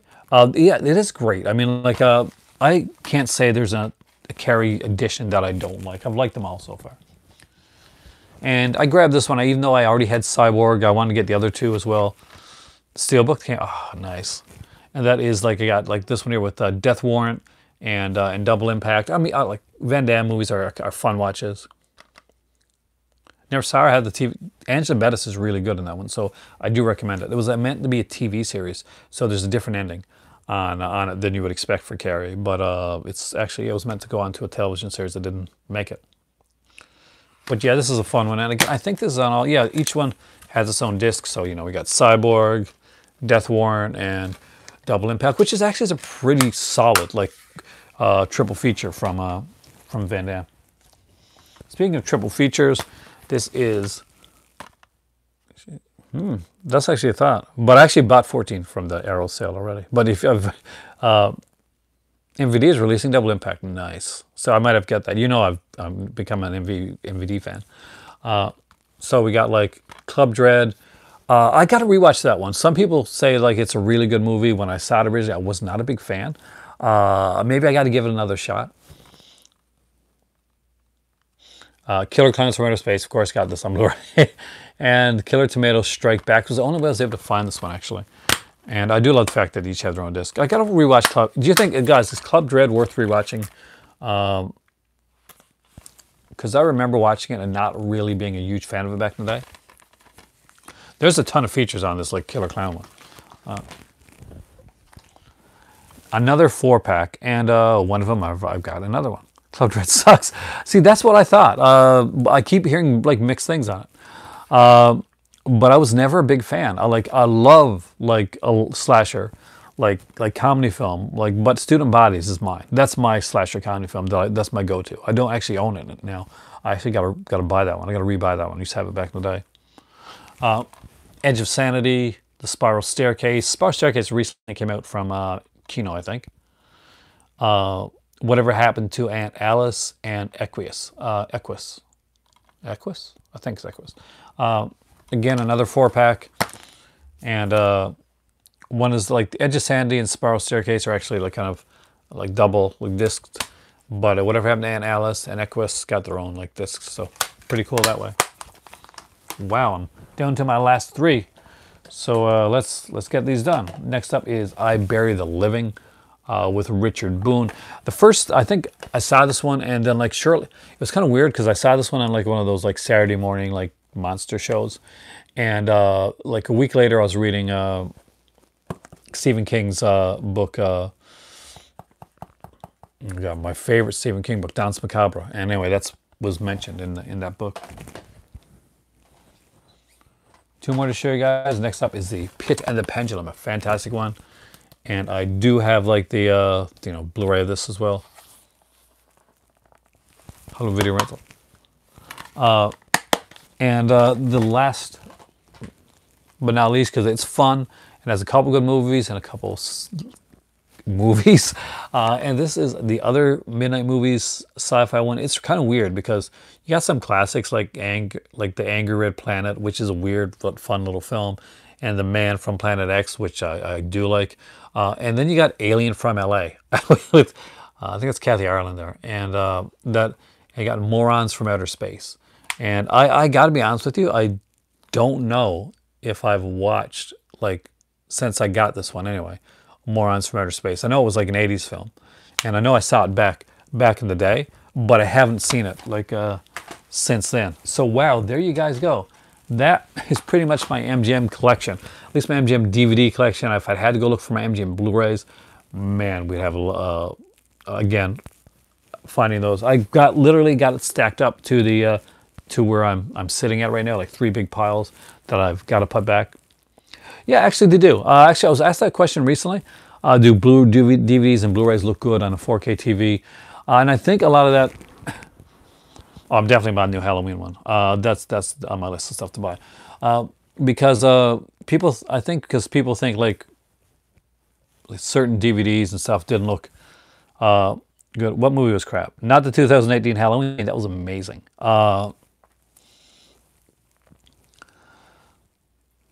But yeah, no, they do look really good, and they kind of upscale a little bit. So you need to like really like. Well, it's not supposed to be very. Did you see the original Halloween? It's not a gory film. It's like Texas Chainsaw Massacre. People keep thinking that's good. That's some like super gory film. It's not. Oh, definitely. It's a grown-up Halloween. It's what Halloween sequels should be. And like, you know, take out the whole sister thing. Please, God, take that out. You know, it had some flaws. Definitely, it's had some flaws. But overall, the characterization was really good, and the acting was really well done. See, here's the thing, Savannah. Most people will agree with me on Halloween. uh, yeah, no, it's not a dumb question at all, actually. But yes, it does play Blu-rays and DVDs. It's kind of like, think of it this way. For it plays 4Ks, and think of it as an upscaler. Kind of like when you had a PS3 and it played Blu-rays and it kind of upscaled your DVDs. It's that type of thing.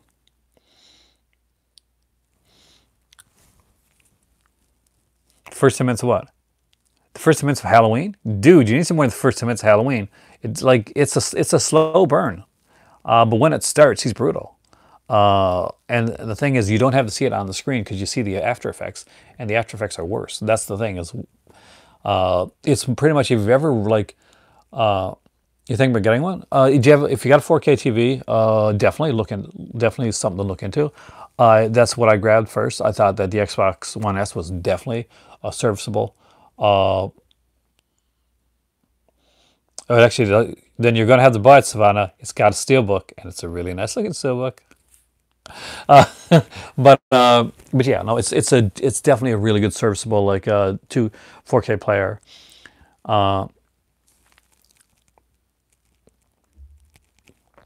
But the thing is, like, you can get an Xbox One. They come on like for pretty inexpensive soon.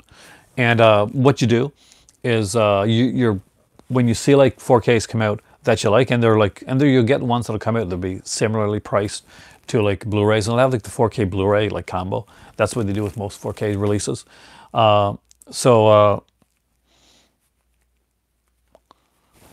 Yeah, so you can future-proof yourself, and that's what we did. We bought The Mummy, which is like nobody likes The Mummy but us. It's a super cheesy film with Tom Cruise, right? But it was the same price at when we bought it as the Blu-ray was, because it didn't do very well. So we said we'll buy it, and it was actually pretty cool 4K release. It actually is good. It's a good 4K picture, so we had fun with it. But it was meant to be cheesy. People took that way too seriously. But yeah, but I do recommend it. Like, if you got the chance, you got the bones to do it, pick it up, and you can start picking up like little 4K releases. You got an 86-inch TV? I'm super jealous, dude. VHS not so much. Well, yeah, I wouldn't. That's why I say, that's why you got to do, when it comes to the VHS, if I got a 32-inch like CRT right here, one here in my movie room, and one upstairs in my one of my kids' bedrooms. We do have Best Buys here in Canada. They're iffy.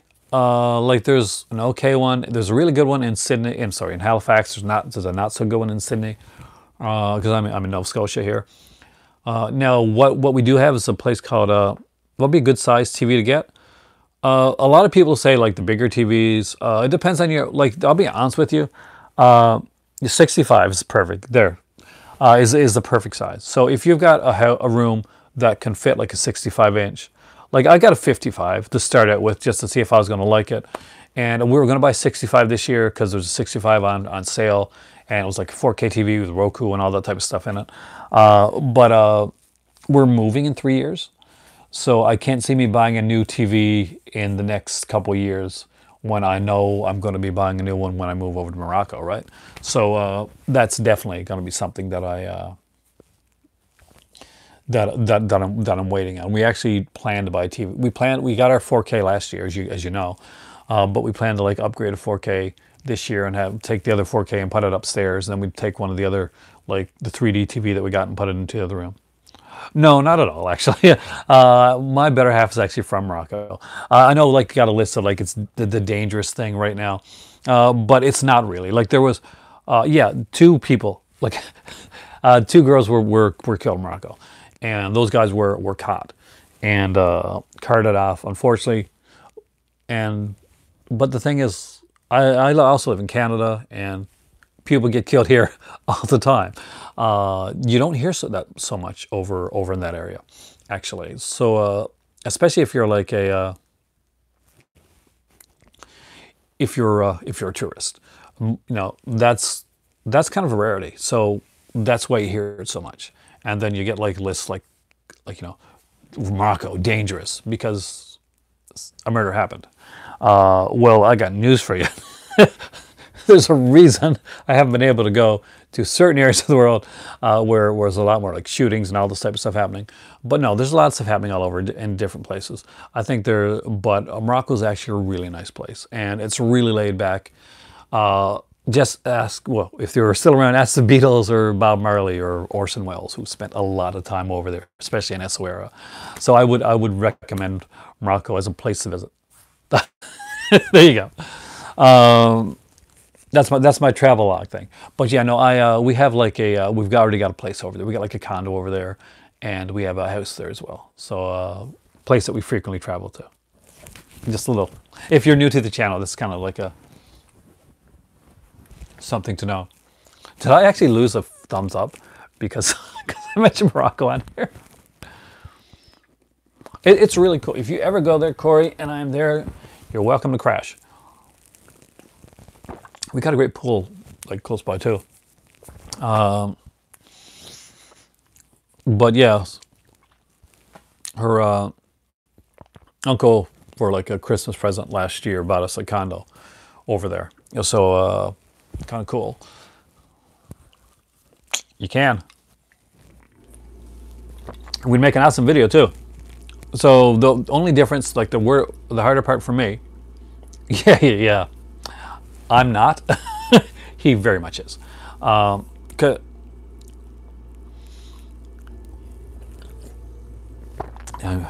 Everybody likes a new Halloween movie. You just got to get with it, Savannah. You got to get with it. No, actually, I get asked that a lot, but I can't. Like the one thing, we're selling everything else here when we go, except for my collection. It took me a long time. Like I've traveled. I'm a traveler. I like to travel a lot, and I moved to a lot of different areas, like up in Ontario, in Alberta, and like different places. And every time I moved, it seemed like I sold off a lot of my stuff in order to move. Now we made the decision early on when we figured out that we were going to move, that I'm actually going to be slowly shipping my stuff up. So we have the place already. So eventually, like not anytime the next year or so. But maybe in 2 years space, I'm going to start like shipping up like some of the other stuff. Some ones I have doubles of. I thought about that, but the thing is, I'll be honest with you guys. Like for a lot of social media, a lot of like physical media right now, the price really isn't there. It's easier for me to like to ship it than it is like to sell it off and like get like pretty much nothing for it, and then like miss the ones that I have, like my MGM collection. A lot of those are doubled over now with Scream Factory, but I'm really super proud to have like those MGM ones because they were really hard for me to get. And a lot of movies that I have their own stories to them, like how I bought them, where I bought them. It's very much an emotional thing for me. I'm not gonna lie. My movie collecting, it's something I'm super proud of, and it took me a long time to get there because I collected over the years and I'd have to move. Well, the thing is, I've got region free player. I've got a different region free player, so I'll probably need to get like the uses a different currents, right? Over there, like the same as they would in Paris and in the UK. Morocco, like a lot of the TV stations and stuff, like they come from Paris and come from France, that area. So if you're watching a lot of the TV shows, they're in French. My better half grew up on a lot of like French television and stuff like that. That's where the PAL region. Now, as you can see back behind me there, see that the big breasted girl in the in the background. That entire shelf is Arrow Video, and Arrow Video is all like our region, like mostly region 2 releases, PAL releases. I've got two region free players. I'll have to buy like a region free player, like a UK region free player. Probably a couple of them when I go over to Morocco, and I'll keep my other ones. Plus, I got the ones where you can actually like switch out the the plug-in things. Got the plug-in adapters as well, so I can use those. I'm just kind of curious. DVD collection boxes in the garage. See, I used to do that, but now I got the space. You need a region-free player, Corey. Seriously, it will change the way you do things.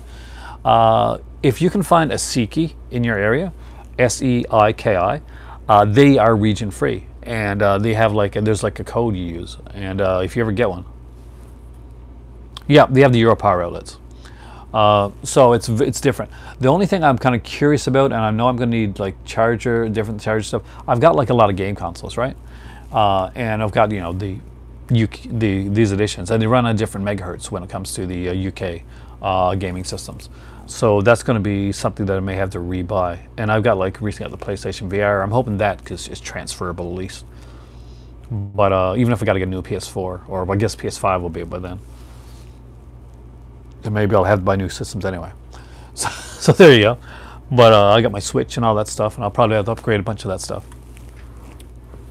The perils of moving, especially when you're in the media and stuff like that. But I love it when I find stuff that's like region free and it's going to play across the board. But I buy a lot of a lot of Arrow releases, a lot of like BFI, and kind of like Eureka. This is the best version of how many 4Ks do I have? Not a lot, like 30 or 40-ish, like from 40 maybe. So like not a lot of 4K releases, not yet. I'm just starting for about a year, and I grab. Hey Jerry, how's it going? I'm sitting collection. That's it. You'll be on your 4K releases by then.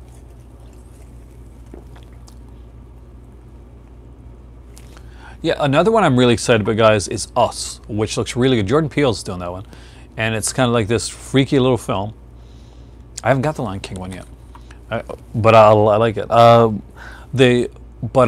has this kind of weird, where there's this family that's haunted by like doppelgangers, sort of themselves, kind of like freaky looking doppelgangers of themselves. If you've never seen the trailer for Us yet, I do recommend checking it out. It's actually super creepy. Yeah, it does. It looks really good. So Get Out was not a one-hit like wonder type of thing. This looks like it's going to be really good as well. I'm actually really looking forward to it.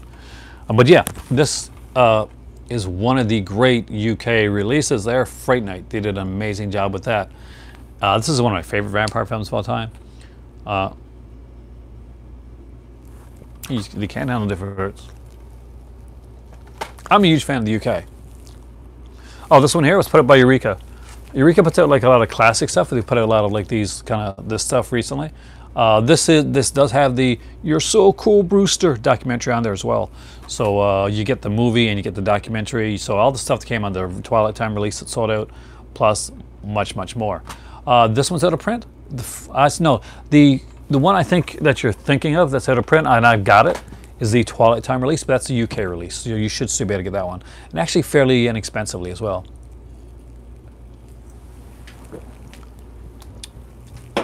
The one you're thinking about, hold on a sec.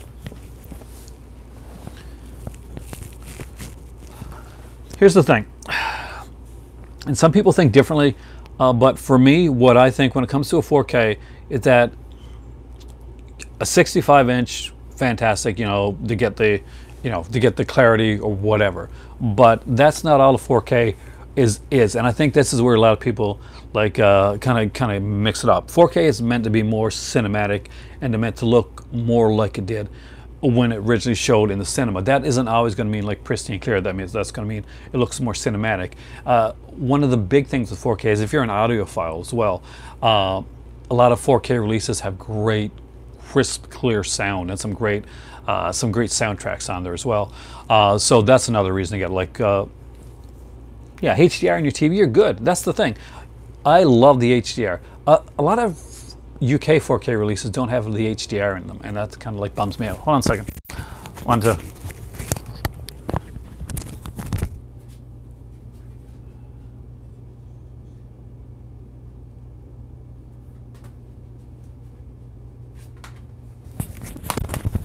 All right, so to answer the question from before, you guys can see my shirt instead of me for a second. So this is the out of print Fright Night. This came out by Twilight Time, 30th anniversary edition. There's like an edition that was out before them, but this was one with all the features. So this sold out in about a day. Twilight Time did like a release. So then afterwards, Eureka put out a more release. Oh, there's a few actually. If you look around, I actually looked into a couple of them, and that didn't have HDR. I'd have to go look. I'd have to research it a bit more. You could be right, but some ones I looked at, they looked like they didn't have HDR in them. But Fright Night, this is the UK release. This is the one I recommend, definitely. and this is the original like Twilight Time release. As you can see, they both look really nice, but this one here is a bit nicer and much more features. This is the features for the Twilight Time release. This is the features for the UK Eureka release. I do recommend checking that out. So there you guys go. I did watch 2 movies tonight, so I'll give you my overall thoughts on that really quick. Do I have a sound system? Oh, no, I have a sound system. I got a basic sound system though. You're so cool, Brewster. I got like the, what's it called? It's a decent sound system, and it works really well. I don't have a Dolby Atmos one. There is like an Atmos is like a really great, really great sound system that you can look into. Look into the sound systems as well. Buy something that's going to be affordable. But if you're like really into the audio part of it, then like take your time and look around. I got like a regular sound system right now. I got like a Sonos, which actually definitely does the job. I've got some cool Sonos speakers as well. Fright Night, then you like some amazing vampire films. Somebody mentioned the John Carpenter one, which I thought was really fun as well. But Fright Night is probably one of my favorites, definitely. I like the old school Hammer stuff as well. But yeah, look into like different sound systems, something that you like. Yeah, he did. You're talking about, oh God, yeah, he did like some adult films. Like he was a gay porn star afterwards for a long period of time. Actually, he became like a really big star, made like a ton of money on it, I think. But man, I guess you find your calling. You go with what you go with. Though he was a really good actor too. He did like Fraternity Vacation, which was actually just a really fun like 80s film that happened right before that. Corey, have a great evening there. His most prime star. He was good. He was really good. He did 976 Evil, which is another fun film. But Fraternity Vacation, like next to Fright Night, definitely watch Fraternity Vacation if you've never seen it before. Amanda Bierce, who actually plays his girlfriend, like the girlfriend of Charlie Brewster, in Fright Night, is his girlfriend in Fraternity Vacation. They actually got that together. Oh, yeah. I think she always was. I don't think there's any turning to it. I like Amanda Bierce is one that I really love. A girl that I had such a crush on Amanda Bierce. She was so gorgeous in in Fright Night and Fraternity Vacation, and she could play these uppity characters like really well. You loved her what? Married with Children, right?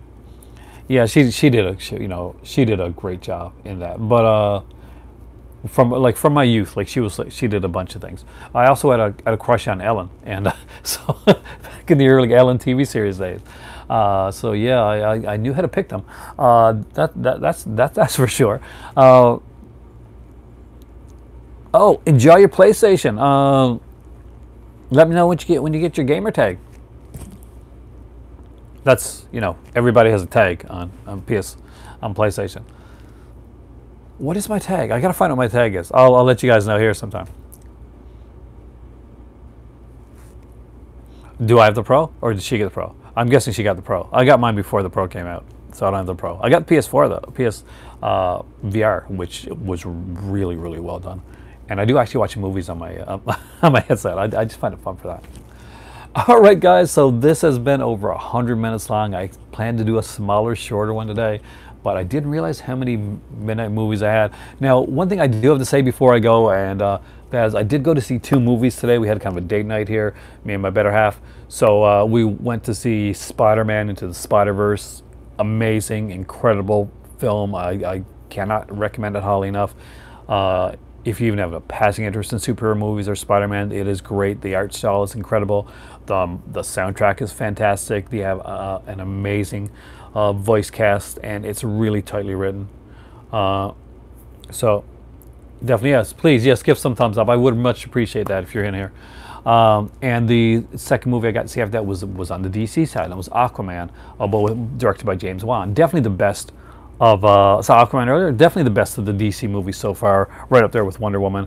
I found it a little bit better myself. I'm an Aquaman fan, and my better half has always been an Aquaman fan. He always gets picked on in like media and stuff. So she was like, "I've been redeemed."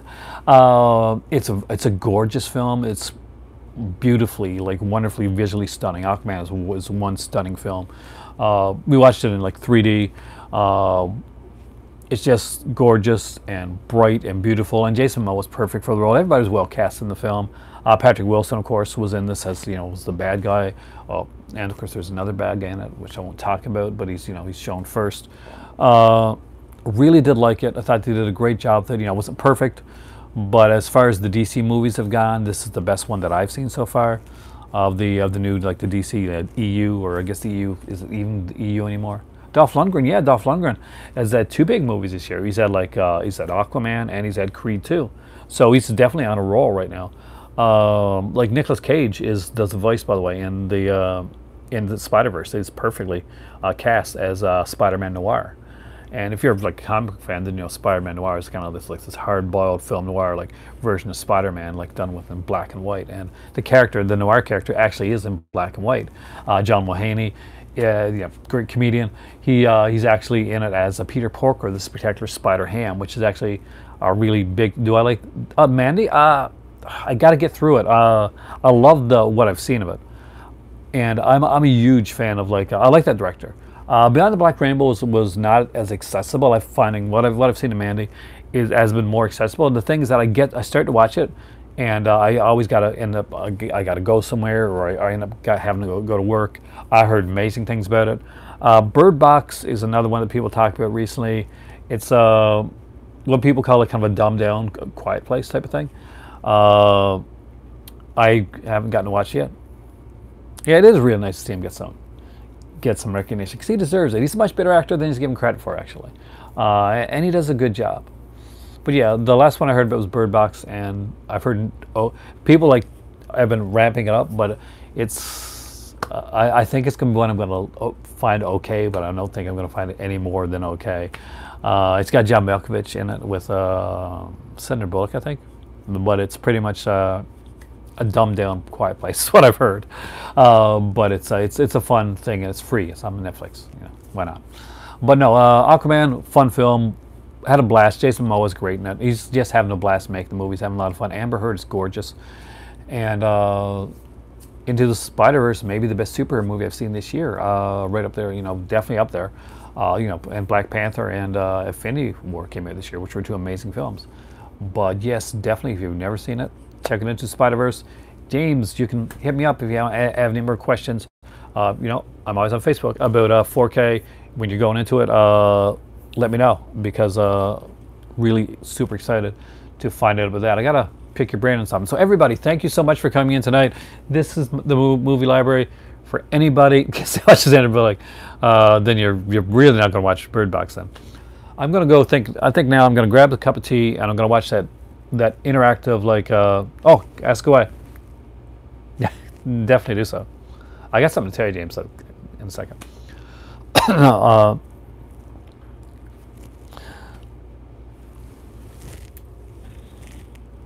But I got the one last question. So you got the one last question before I go.